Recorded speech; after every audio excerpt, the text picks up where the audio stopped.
Посланник Божий, алейхиссаляту вассалям, был послан как милость для миров. Он своим примером показывал верующим выходы из различных затруднительных положений, в которых они могут оказаться. Одна из них связана с пропуском обязательной молитвы. Дабы мы знали, как возмещать намазы, Господу было угодно, чтобы его любимец пропускал молитву, а затем возмещал ее. Один из таких случаев произошел при возвращении с похода на Хайбар. Передают со слов Абу Хурайры о том, что когда пророк, алейхиссаляту вассалям, возвращался с похода на Хайбар, он передвигался ночью, пока верующих не одолела дремота. Посланник Господа, саллаллаху алейхи вассалям, повелел остановиться на ночлег и сказал Билялу: «Охраняй нас этой ночью». И Биляла одолел сон, и он заснул, опершись на свое верховое животное, и не проснулся ни пророк, алейхиссаляту вассалям, ни Билял, и ни один из его сподвижников, пока их не стало обжигать солнце. Посланник Божий, алейхиссаляту вассалям, проснулся первым и, встревоженный этим, воскликнул: «О, Билял!» Билял ответил: «О, посланник Аллаха, ты мне дороже моих родителей, меня одолело то же, что и тебя». И они немного отъехали от места ночевки, после чего пророк, саллаллаху алейхи вассалям, совершил омовение, отдал распоряжение Билялу, и тот прочитал призыв на начало молитвы – экаму.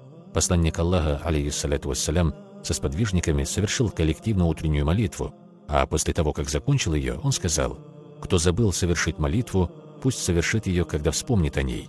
Ведь Аллах Всевышний сказал: выстаивай молитву во имя мое, чтобы всегда помнить меня». Хадис привели имамы Муслим и Абу Дауд.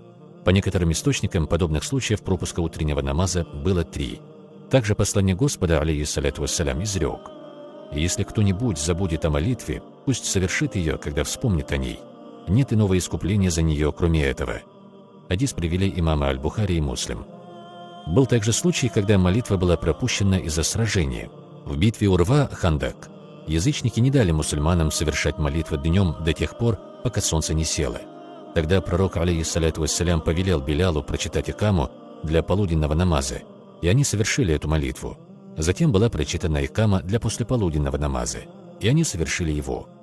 Затем Билял прочитал азан для вечерней молитвы, и мусульмане совершили ее в установленное время. Хадис привел Ан-Насаи. Важное пояснение. Приведенные примеры нисколько не умаляют значимость столпа ислама, намаза. Необходимо проявлять максимальное усердие в том, чтобы молитва была прочитана своевременно с соблюдением всех условий. Однако могут быть случаи, когда намаз останется невыполненным по уважительным, независящим от нас причинам. И пророк, алейхиссаляту вассалям, на своем примере указал нам, как следует поступать в таких ситуациях. Уважаемые друзья, напишите в комментариях, насколько полезным оказалось для вас данное видео, а также на какие темы вы бы хотели увидеть ролики на нашем канале. Мы обязательно учтем ваши пожелания.